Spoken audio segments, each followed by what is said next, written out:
ते महालक्ष्मी नमोऽस्तुते।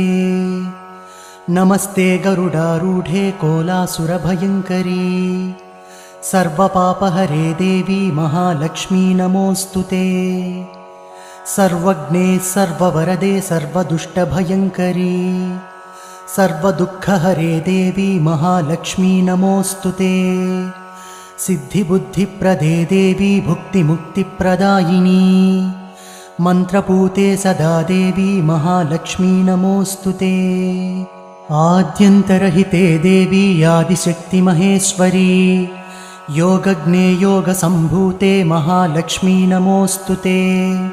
स्थूलसूक्ष्ममहारौद्रे महाशक्ति महोदरे महापापहरे देवी महालक्ष्मी नमोऽस्तुते।